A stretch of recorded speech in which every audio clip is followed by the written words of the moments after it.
All right, let's jump right in. We're going to talk about a feeling. You know, that very specific kind of loneliness, the feeling that you just don't quite fit in. And you have this nagging suspicion that it's because you see things a little too clearly. Well, this was the world of the philosopher Arthur Schopenhauer. And believe me, he had a lot to say about the heavy price of clear sight. I mean, have you ever been in a conversation, maybe at work, maybe with a group of friends, and it just feels like you're watching a play? Like everyone else is following this script, a script you just can't bring yourself to believe in. It kind of leaves you feeling a bit hollow, right? A little disconnected from it all. And I bet you've learned to be careful about pointing out that gap. Because the moment you do, the second you say what you actually see, the whole atmosphere shifts. People get tense, they look at you a little funny, and there's this quiet pressure to just, stop, to get back on script, to come back to where everyone is comfortable. So if any of that sounds familiar, you're not alone in feeling alone. This isn't just some weird personality quirk.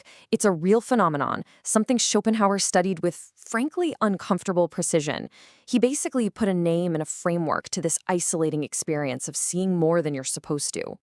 That discomfort you cause, it's a defense mechanism.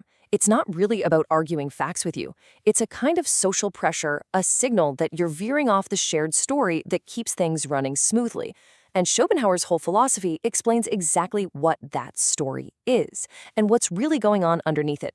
Okay, so let's get into the big ideas that explain this whole thing. Schopenhauer's central argument was that the world we experience day to day, it's not the real world. It's more like a carefully constructed story. And beneath that story lies something much, much more chaotic. He called this underlying reality the will. Now, this isn't willpower, like I will go to the gym. No. Think of it more like a raw, blind, striving force. It's this relentless energy that drives everything in the universe, from a plant growing towards the sun to our own deepest desires. But here's the really unsettling part. The will has no goal, no meaning, no purpose. It's just a constant, chaotic churn of wanting. So, according to Schopenhauer, most people never look directly at the will. And why would they? It's terrifying. Instead, we live our lives inside what he called the veil, or the representation. This is the story we all tell ourselves, the ones shaped by our culture, our fears, our rules, all to make that chaotic reality of the will feel manageable enough to live in.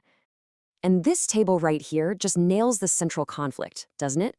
The person who sees clearly, the one Schopenhauer would call intelligent, is someone who keeps glimpsing the uncomfortable, chaotic reality of the will right through the comfortable, ordered story of the veil. And once you really see that gap, you can't unsee it. So here's the really crucial point. Society needs the veil. It functions because we all sort of agreed to believe in certain shared fictions. These illusions aren't necessarily malicious or anything, they're functional. They just reduce all the friction and make it possible for us to cooperate and get through the day. Now, just look at these examples. Effort always leads to reward. Our institutions are fundamentally just. I mean, how many of us have built huge parts of our lives around these ideas? They're the stories that keep us motivated, that make the world feel predictable and fair.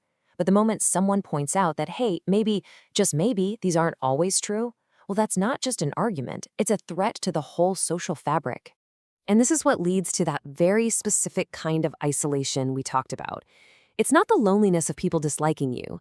It's the loneliness of not being able to bond over the comfortable story everyone else is telling. You can build entire communities on shared illusions.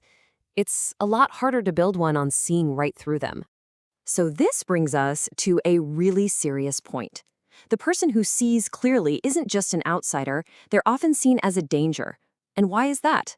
It's because their very presence, their perception, threatens the stability of that shared illusion everyone else is relying on. I mean, just think about it.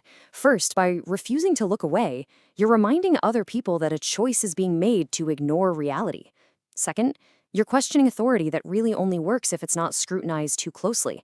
And third, and this is a big one, a person who actually thinks for themselves is just way harder to predict and control than someone who's just following the script. And again, it's so important to get this. This isn't some big, coordinated conspiracy.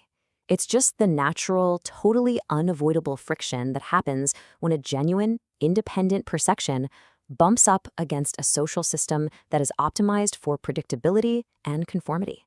Okay, so if this is you, If this is your reality, what on earth are you supposed to do? How do you carry this burden of seeing clearly without letting it completely crush you or turn you into some bitter, isolated cynic?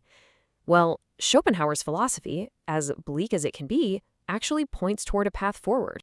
There are basically three key strategies we can pull from all this. It's all about learning how to manage your perception, your relationships, and your energy in a world that, let's be honest, wasn't really built for the way you see it.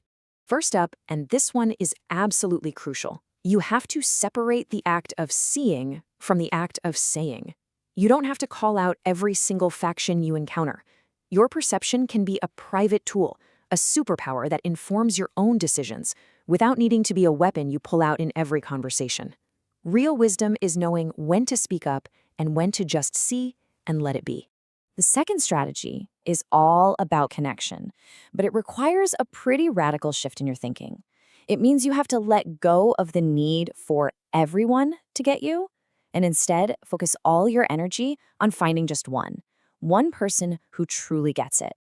And yeah, this slide says it all. You have to stop trying to collect 100 acquaintances who don't see the world your way and start optimizing ruthlessly for quality. That one person who sees what you see, they are worth more than 100 comfortable superficial connections. It means accepting that a smaller social world isn't a failure. It's a deliberate choice. A choice for depth over width. And finally, your perception can't just be a lens for criticism. If all it ever does is spot the flaws in everything, it will absolutely crush you under its weight. It needs a direction. It needs to be put to work. Use it to create art, to build a company, to solve a tricky problem, to contribute something real to the world. When you use your perception, you transform it from a heavy burden into an incredible gift. So let's wrap this all up. That feeling of discomfort you get when you're in a room where the fiction is just thick. That is not a sign that you are broken or that something is wrong with you. It is a sign that your perception is working, and it's working accurately. That loneliness isn't some personal failing, it's the price of admission for clarity. And that really is the biggest takeaway from all of this. You are not the problem. You just see things.